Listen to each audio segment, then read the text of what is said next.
ჩვენი ელჩი ზურა პატარაძე და მე უნდა დავუსვა ბოლო კითხვა არმაზ ახვლედიანს ბატონო არმაზ აი ამ მთელი აურზაურის ფონზე როგორ ფიქრობთ ფრონტის ხაზი რომელიც რამდენჯერმე ვახსენე მე სიტყვები რომელიც გადის ნაციონალურ მოძრაობასა და ქართულ ოცნებას შორის რა შედეგს დადებს ამ არჩევნებზე და თქვენ პირადად რა შანსები გაქვთ აი ამ ფრონტის ხაზის გათვალისწინებით სამწუხაროდ კვლავ ფრონტის ხაზია კვლავ ასეთი უმსგავსო არჩევანის წინაშე აყენებს ხელისუფლება საზოგადოებას არჩევანი უნდა გააკეთონ ცუდსა და უარეს შორის ბანალურია მაგრამ ასეა და ამ დროს არის საზოგადოების დიდი ნაწილი რომელსაც ეს არაუბრალოდ მობეზრდა არამედ აქვს სურვილი რომ ეს მოჯადოებული წრე გაირღვეს რომ დასრულდეს კლანური მმართველობა უთავბოლო მმართველობა წარსულში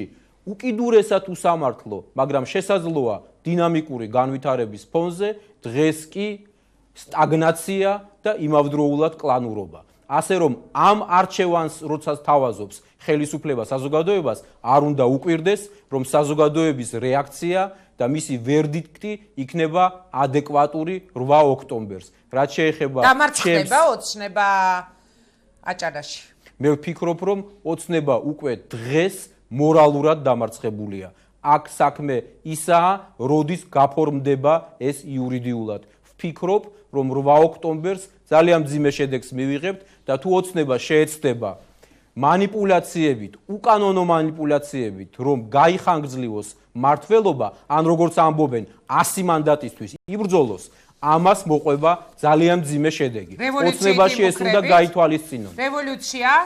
ვფიქრობ, რომ მოყვება ის, რომ ოცნება მთლიანად საბოლოოდ დაკარგავს ლეგიტიმაციას.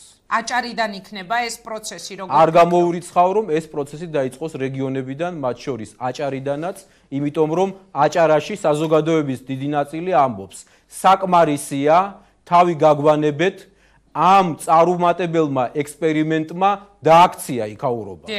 და საზოგადოებას აღარ სურს ამის გაგრძელება. არადა ხელისუფლებას არანაირი არგუმენტი და პასუხი, გარდა იმისა, რომ დღეს ხაბაძე გაუშვას და სხვა მოიყვანოს, ერთი მორჩილი გაუშვას და მეორე მოიყვანოს, არ გააჩნია. ეს კოსმეტიკური ცვლილება არაფერს არ ნიშნავს, ეს მხოლოდ და მხოლოდ კიდევ ერთი დემონსტრირება იმისა, რამდენად უსუსურია დღეს ხელისუფლება. ბატონო არმაზ, მითხარით და უნდა დაგემშვიდობოთ, ზუსტად 1 წუთი მაქვს და ამ 1 წუთში 2 კითხვა მინდა რომ ჩავატიო.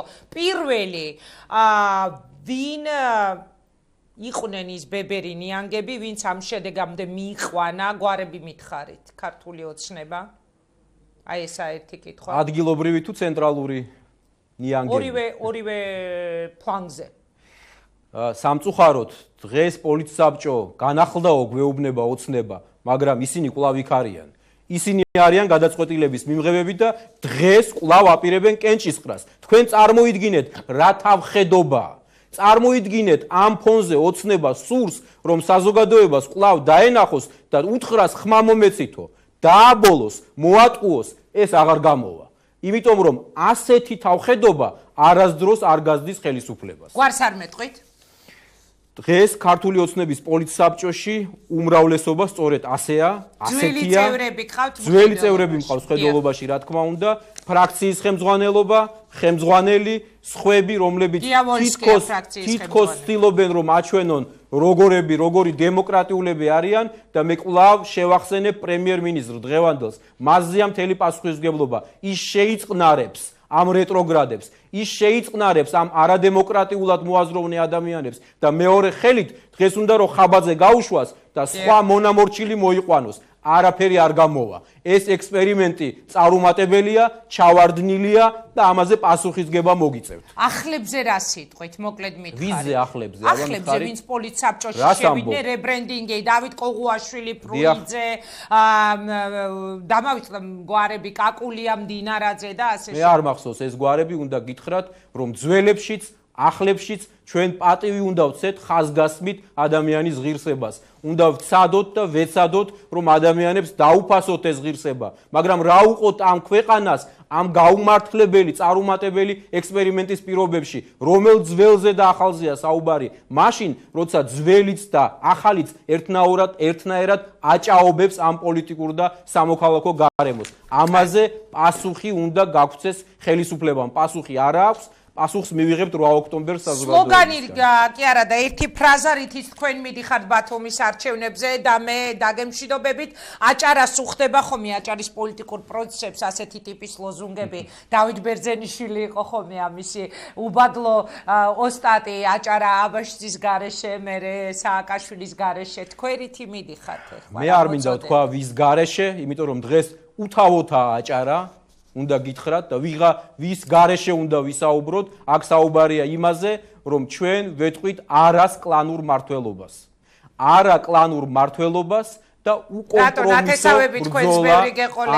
რა